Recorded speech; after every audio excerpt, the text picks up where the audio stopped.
we think of Hagia Sophia as a Byzantine church, but it also has this whole other life after the invasion of the Ottoman Turks. And we tend to forget about that. We tend to focus on this amazing Byzantine building, and we forget about its afterlife in history from 1453 until the establishment of the Turkish Republic, when it became a museum. Buildings are living things, and they accrue meaning, and they change as societies around them change. And this is just such a stark example. And because it was the most important Byzantine church, it was an obvious thing for conversion. Because mosques and churches are spaces for congregations, changing a few key things allow you to repurpose the building almost immediately. Constantinople was the primary city in the Byzantine East, seen as this treasure. And within the city, the real jewel was this church. And as the Byzantine Empire had been in financial decline and shrinking in terms of territory, this was one of the few things that got maintained and was still in good condition, where lots of other things in Constantinople weren't in great shape when the Ottoman Turks took it in 1453. I've read that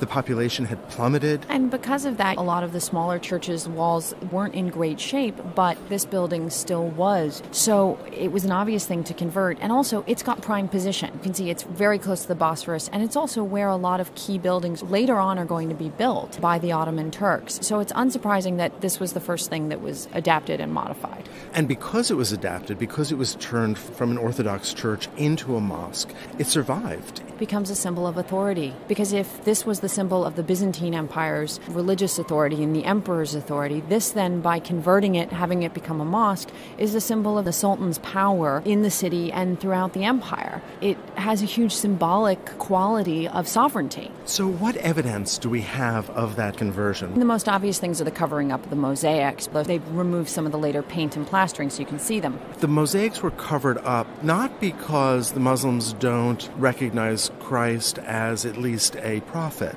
but because of the prohibition of figural imagery, especially within a religious space. Certainly that, and also Christ, when he is depicted, he's not depicted as Christ, he's Jesus, and he's a prophet, and so he doesn't appear with Mary. He doesn't appear as Christ Pantocrator, which is this very typical image in Eastern Orthodox churches, and so you can't have him being shown in those ways because those are very Christian depictions of Jesus. So while we may not have figural images, we certainly have lots of symbols. Probably the most obvious thing when you come in are the enormous bits of Arabic calligraphy. Calligraphy is perhaps the most important Islamic art. Arabic and the word is critical to the foundation of Islam because the belief is that Muhammad recited the words of God as told to him directly. So Arabic is very important. And what's interesting to me, of course, is that a lot of these roundels, which were later editions, they're in Arabic, so a lot of the community couldn't read them. Even though they were Muslim, this still would have been a foreign language. Of course, because they spoke Turkish. So when you walk into Hagia Sophia,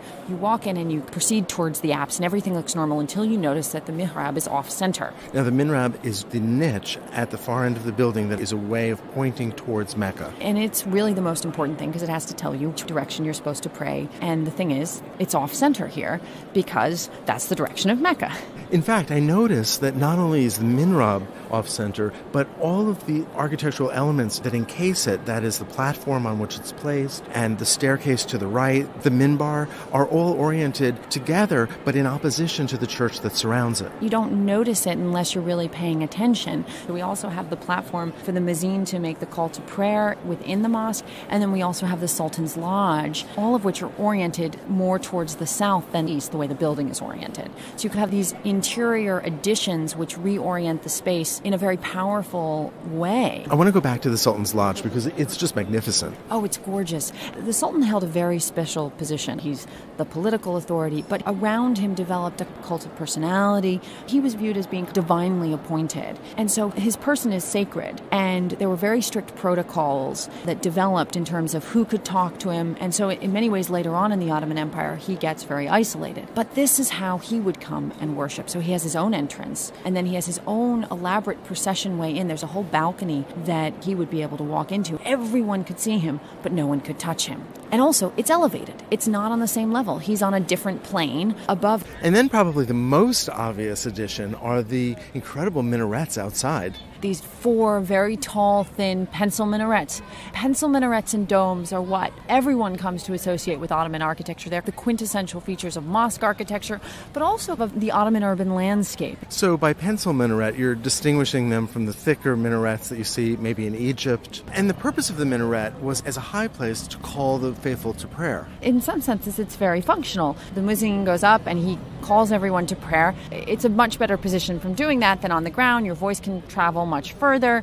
Today we can see the speakers, the megaphones. They woke me up this morning. But they also provide you with a great opportunity to define your skyline. By building in a distinctive style, it asserts who you are and what your identity is, but it also helps all of us today who are looking at these buildings go, "Oop, pencil minarets must be Ottoman." So it's a really clear distinguishing feature because you don't get them in Central Asia, you don't get them in Iran, you really only get them where the Ottoman Empire had a presence. There are 2 earlier ones, one built by Mehmed II and then one by Sinan, the famous architect who built many of the great monuments in Istanbul and the Ottoman Empire. And then we have 2 more that were added by Murad III, a sultan from the late 16th century. The number of minarets you have is significant. The Sultan Ahmed Mosque, or the Blue Mosque, which is right opposite Hagia Sophia, has 6, which was a bit of a controversy when it was built because that's the number Mecca had. And the Blue Mosque is such a great example of the kind of impact that Hagia Sophia as a mosque had on the architecture throughout the city. You can't underestimate the importance of Hagia Sophia, both in terms of the use of domes and its plan. And as we go and look at other mosques, and as you look at different Ottoman creations here, you'll start to see that no matter how much there is innovation, and there is huge innovation, Hagia Sophia is always somewhere lurking in the back of an architect's mind. I can see why.